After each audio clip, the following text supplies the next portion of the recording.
భారత్ అలాగే south Africa జట్ల మధ్య టీ20 సిరీస్ జరుగుతుంది కదా! అయితే మొదటి టీ20 మ్యాచ్ మన భారత్ గెలిచింది. రెండో టీ20 మ్యాచ్ మన భారత్ ఓడిపోయింది. ఈ 2 మ్యాచ్‌లకి ఒకే ఒక్క తేడా ఏంటంటే మొదటి టీ20 మ్యాచ్‌లో హార్దిక్ పాండ్యా చెలరేగి ఆడాడు. అతనికి సపోర్ట్‌గా తిలక్ వర్మ గాని, అలాగే మిగతా ఆటగాళ్ళందరూ కూడా బాగా రాణించారు. కానీ ఇక్కడ రెండో టీ20 మ్యాచ్‌లో హార్దిక్ పాండ్యా, శుభ్‌మన్ గిల్, అలాగే సూర్యకుమార్ యాదవ్ ముగ్గురు విఫలమయ్యారు.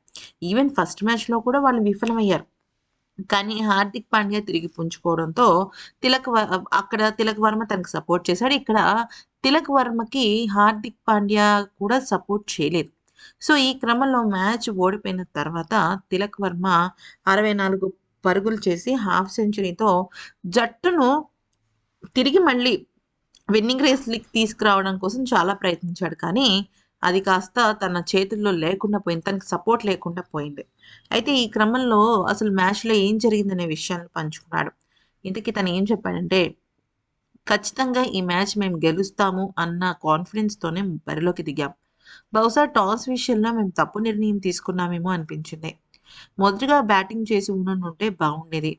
అయితే ఇక మేము మొదటగా బౌలింగ్ చేయటము, ఆ తర్వాత సౌత్ ఆఫ్రికా వాళ్ళు తర్వాత బౌలింగ్ చేయడంతో వాళ్ళు అడ్వాంటేజ్ తీసుకున్నారు.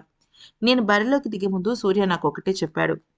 ఏం చెప్పాడంటే, "ఏదైనా సరే ఆఖరి ఓవర్ వరకు నువ్వు మైదానంలో ఉండాల్సిందే" అంటూ నాకు చాలా గట్టిగా చెప్పాడు. అసలు నిజానికి ఆ మాటకి నేను షాకయ్యాను. ఎందుకనంటే, నేను ఒకానొక క్షణంలో స్వేచ్ఛగా షాట్స్ ఆడలేని పరిస్థితి ఏర్పడింది. ఎందుకంటే, ప్రెషర్ ఎక్కువగా తీసుకోవడం జరిగింది. కానీ, ఆ తర్వాత కొద్దిగా నేను రిలాక్స్ అయ్యాను. జట్టుకి కావాల్సిన పరుగులు చేస్తూనే ఉన్నాను. అప్పటికింకా నాకు తర్వాత వచ్చిన ఆటగాళ్ళు కూడా సరిగ్గా రాణిస్తారా లేదా అన్న విషయం పైన క్లారిటీ లేదు. కానీ నేను నా బెస్ట్ ఇవ్వాలనుకున్నాను. అలాగే ఇచ్చాను. అంటూ చెప్పుకొచ్చాడు.